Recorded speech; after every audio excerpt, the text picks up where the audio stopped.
Bonjour David Chapira, comment allez-vous? Très bien, Claudine, et bonjour à vous et à tous nos auditeurs et auditrices. Alors, nous allons parler de cette fameuse trêve, la trêve avec le Hezbollah. C'est une grande nouvelle. En même temps, quelles sont les implications positives et négatives pour Israël? Qu'est-ce que Israël a gagné? Est-ce qu'elle a déjà atteint ses objectifs? Oui ou non? Il semblerait que non, mais vous allez nous expliquer pourquoi.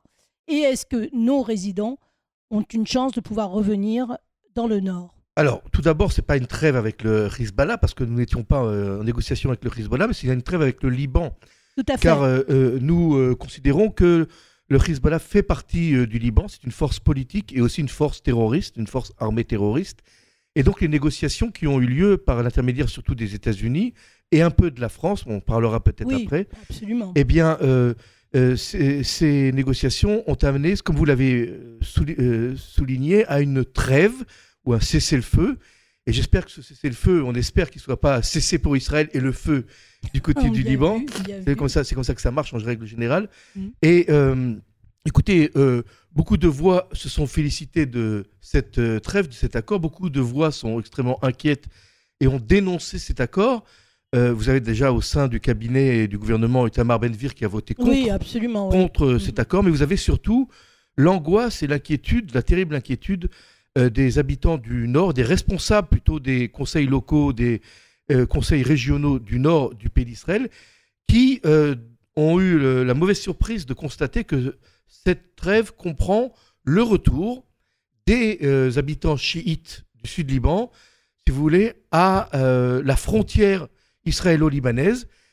Ça signifie qu'en fait, les habitants du Nord, les habitants des kibboutz et de Methoula, verront leurs voisins face à face, comme ils le voyaient avant le 7 octobre, à la condition évidemment qu'ils ne soient pas armés. Mais ça, Israël, encore une fois, garde, ça c'est le bon côté des choses, le droit de réagir. Mais il y a toute sur la gâchette. Voilà, mais Oui. il y a toute une procédure quand même. Mhm. Si Israël s'aperçoit d'une infraction, d'une violation de ces accords-là, il doit d'abord s'en référer à une commission mixte, américano-française. Et c'est l'armée libanaise qui est censée Arbitrer. mais pas arbitrer, faire régner la loi, c'est-à-dire essayer d'empêcher le Hamas de se réarmer. Et nous savons tous, nous n'avons aucune confiance dans l'armée libanaise, car cette armée-là est d'abord une armée très faible, elle est composée de chiites, et nous voyons de soldats chiites, et nous voyons mal un scénario. Comment un scénario Où les chiites condamneraient des chiites. où les chiites se battraient contre leurs entre guillemets frères du Hezbollah, ce serait carrément la guerre civile. Donc voilà, en ce qui concerne l'inquiétude justifiée des habitants du Nord, c'est pour cette raison aussi que le gouvernement et le ministre de la Défense, notre nouveau ministre, a contrecarré les directives de Tsahal qui appelaient à ce que les écoles soient réouvertes. Ce matin, tout à fait, oui. tous les écoliers, ce matin nous sommes donc le jeudi 28, ce matin, les écoliers du nord du pays continueront à étudier par le Zoom, donc pas face à face. Et bien, que vous dire au sujet de cette trêve, pour résumer? Oui, parce qu'on a quelque part, excusez-moi de vous interrompre, on a vraiment l'impression que cette trêve est vraiment une trêve, mais qu'elle ne donne rien de plus aux résidents du Nord. Ils reviennent en retour à la case départ, pourrait-on dire? Alors, ce qui va jouer, c'est les 60 prochains jours. Vous savez, c'est une période pilote. Un peu de... Exactement, pilote, où l'armée israélienne est toujours présente et doit se retirer à l'approche de l'armée libanaise qui, elle, doit prendre le relais de l'armée israélienne. Bon, ça, les 2 mois vont être absolument importants. Déjà, on a vu qu'hier, dès l'annonce de cette trêve, des membres du Hezbollah ont tenté de revenir sur les lieux de leur village pour constater les dégâts. Oui. Et Tsahal a tiré. Tsahal a tué hier, je crois, entre 6 et 10 terroristes. Et elle avait prévenu. Hein. Oui. Elle avait prévenu. Et on a arrêté 4 qui ont été amenés en Israël pour interrogatoire. Très bien. Donc le porte-parole de l'armée israélienne, le général Hagari, ainsi que le porte-parole en arabe, le général adjoint Adrahi, ont publié des cartes montrant les lieux qui étaient encore interdits au retour des Libanais. Je vous rappelle quand même qu'il y a 1 200 000 réfugiés, entre guillemets, libanais qui ont quitté leur maison. C'est un nombre considérable. Bien sûr. C'est presque 20% de la population. Nous, les objectifs de cette opération, de cette guerre avec le Hezbollah, étaient de faire ramener les habitants du Nord. Pour l'instant, c'est un objectif qui n'est pas encore atteint. L'objectif de la guerre sera atteint lorsque le gouvernement Tsahal appellera, ce n'est pas le cas encore maintenant, appellera les habitants du Nord à revenir, retrouver leur maison, rebâtir leur maison, parce qu'il y a énormément de destruction. Bien sûr, Il faudra rebâtir. Lorsque les touristes reviendront, qu'ils soient israéliens ou pas, reviendront se promener dans le nord du pays. Pour l'instant, on est encore dans une période d'incertitude. Mais ce qui est sûr, c'est que cette trêve va quand même laisser un souffle, de l'oxygène, non seulement au pays qui va pouvoir démobiliser de nombreux soldats de réserve qui sont déjà usés par le nombre impressionnant de jours dans l'année, des fois plus que 250 jours de période de réserve en un an. Imaginez, c'est 8 mois et plus.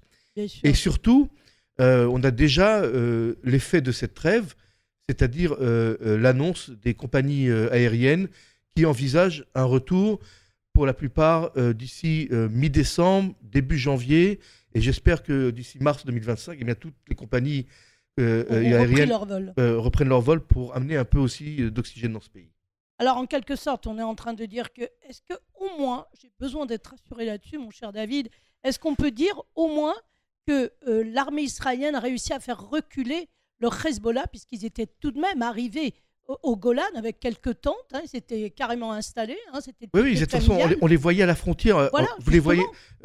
J'étais plusieurs fois à Metula. On voyait les fenêtres, on voyait pratiquement le mobilier qu'il y avait à l'intérieur des maisons. Alors justement, est-ce que ça, c'est terminé ou est-ce qu'on les aura en voisin face à face? Ce qui est souhaité et ce qu'attend Israël, c'est que les habitants vont revenir. Ça, c'est une clause sur laquelle Israël ne pouvait pas renoncer, malheureusement.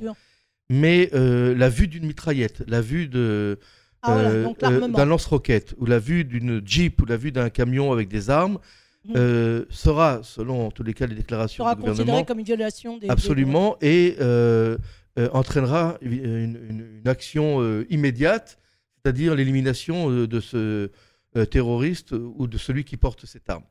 Donc la population va revenir.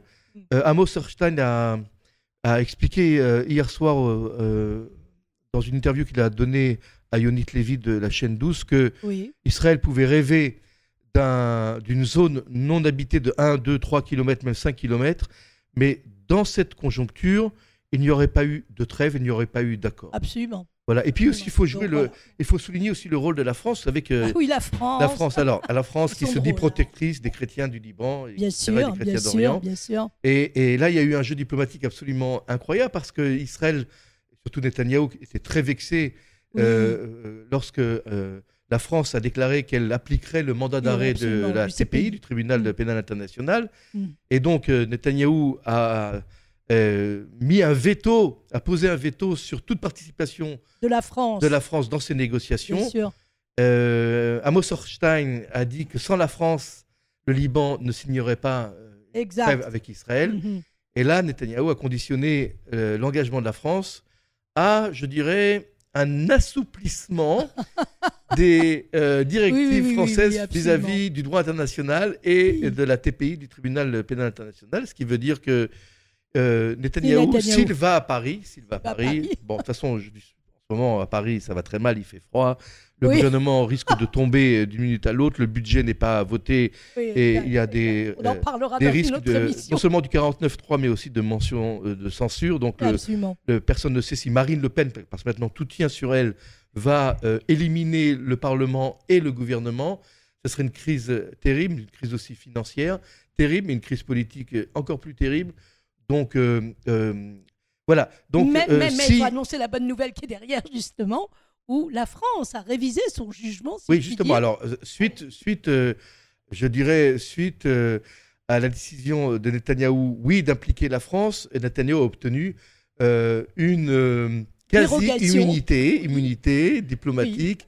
S'il sera en France, les Français ne seront pas les premiers à faire du zèle. Et c'est le cas aussi maintenant pour l'Italie et d'autres pays européens qui se posent la question, doit-on arrêter, c'est une question théorique évidemment, doit-on arrêter le Premier ministre lorsqu'il se rendra en Europe. En Europe, bien, bon, c'est plutôt une bonne nouvelle. Et pour conclure, Alors, on va parler surtout de la situation à Gaza. alors que, Gaza, oui, qui voilà. finalement souhaiterait, donc le Hamas, enfin ce qu'il en reste, Alors, tout le monde se souhaiterait donc pose. négocier une trêve. Alors, écoutez, le Hamas n'a pas changé de position. Il veut non seulement la libération de milliers de terroristes Bah, évidemment, qui ont du sang sur les mains, et que Tsahal se retire de la bande de Gaza pour que le Hamas puisse reprendre pied et se reconstruire et le pouvoir. Bon, ça, on parle pas des otages, là, je comprends pas très bien. Alors, tout le monde se pose la question, c'est la question à $1 million ou 1 million d'euros maintenant. C'est presque la même chose de toute façon. Tout le monde se pose la question, est-ce que cette trêve, je vous rappelle que le Hezbollah avait lié ses efforts de guerre au fait que la guerre dans la bande de Gaza continue. Oui, et que pour le Hezbollah devait faire la guerre jusqu'à ce que la guerre cesse dans la bande de Gaza. Et là, cet accord est important dans le fait où nous avons brisé ce lien, c'est-à-dire ce soutien entre le Hezbollah qui détruit lui aussi, oui. En grande partie, mais pas tout à fait, et le Hamas. Alors, tout le monde se pose la question, qu'est-ce qui va se passer? Personne n'a vraiment de réponse.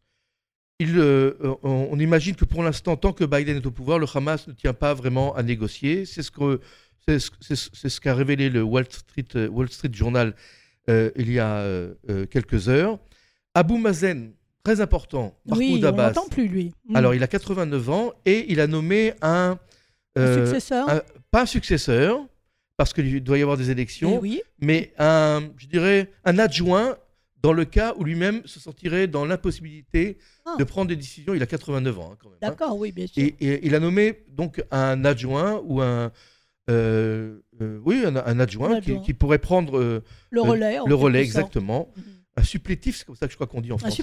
Un suppléant, d'accord. Et ça c'est très important parce que sous la pression des Américains, de l'Égypte, du Qatar et de la Turquie, car notre responsable du Shabak s'est rendu en Turquie pour convaincre les Turcs de prendre le relais des négociations, pour les otages. Une place importante, parce que les Égyptiens veulent aussi avoir leur place, et les Qataris vont revenir aussi sur la table des négociations, mais sachant que les dirigeants du Hamas vont sans doute dans quelque temps trouver refuge en Turquie. C'est ce qui est prévu, qu'ils doivent partir du Qatar. Donc le Turquie maintenant prend, je dirais, une place dominante dans tout ce jeu diplomatique. Eh bien, notre chef du Shabak s'est rendu en Turquie et voir son collègue. Et le chef de renseignement turc, évidemment avec la permission de son gouvernement, avec l'autorisation de son gouvernement, a décidé, de s'engager dans les négociations. Donc il est certain qu'il va y avoir un dénouement. Oui. Je ne pense pas qu'il aura lieu dans les 2 mois à venir tant que l'administration Trump ne sera pas présente. Absolument. Et il est sûr que psychologiquement, lorsque le Hamas verra que... il est isolé, de toute façon. Il est complètement isolé aujourd'hui sur la scène diplomatique, et que Trump, on parle de l'effet Trump, sera peut-être sans doute intraitable avec ceux qui soutiennent encore le Hamas et peut-être sera plus souple aussi envers les décisions israéliennes, c'est-à-dire les attaques. Il est certain que, donc mi-janvier, le Hamas risque de s'assouplir. J'ai une opinion personnelle. Allez-y, au contraire. Puis, vu que le Hamas maintenant est complètement anéanti, qu'il n'a aucune possibilité de se réarmer, ni de reproduire des roquettes. Je ne sais pas si vous vous rendez compte que depuis déjà quelques semaines, il n'y a plus de roquettes dans le sud, ou quelques-unes qui sont sporadiques. Oui, tout à fait. Absolument. Et je pense qu'il est maintenant temps, nous-mêmes, de faire d'immenses concessions, de libérer des terroristes, de les mettre dans la bande de Gaza, de libérer les otages, et après que tous les otages soient libérés, de recommencer la guerre à Gaza. Nous aurons toutes les possibilités de re-rentrer, et nous re-rentrerons dans Gaza. Nous laissons les soldats se reposer 2-3 mois. C'est ça. Sortons les otages, qui est une plaie morale et une tâche éthique de notre pays. Rappelons que c'est quand même un des objectifs de la guerre qui n'a pas été obtenu. Je suis très étonné aussi, que les députés et les ministres qui portent une kippa et qui sont censés adopter des valeurs d'humanité exceptionnelles et des commandements de comme Pidyon Shvuim, c'est-à-dire le rachat des personnes qui ont été enlevées et qui ont été prisonniers. Je suis très étonné que ce soit le fer de lance de ceux qui s'opposent le plus à la libération, même si nous devons payer un prix très cher. Et de toute façon, nous paierons un prix très cher.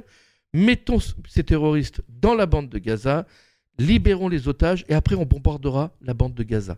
Encore une fois. Écoutez, laissons-nous le temps à nos soldats de reposer. Rien ne court, le Hamas ne pourra pas se relever. La bande de Gaza ne sera pas reconstruite pendant ces 2-3 mois. C'est vrai. Faisons un accord douloureux. Sortons nos otages, morts ou vivants, de ce guêpier. Bien, écoutez, merci beaucoup David Shapira de nous avoir éclairé sur ces différents points. On espère de bonnes nouvelles pour la prochaine fois. Et entre-temps, je vous souhaite un Shabbat Shalom. Oui, un très bon Shabbat Shalom, un très bon week-end pour nos amis non-juifs et de bonnes nouvelles. Amen. Shalom.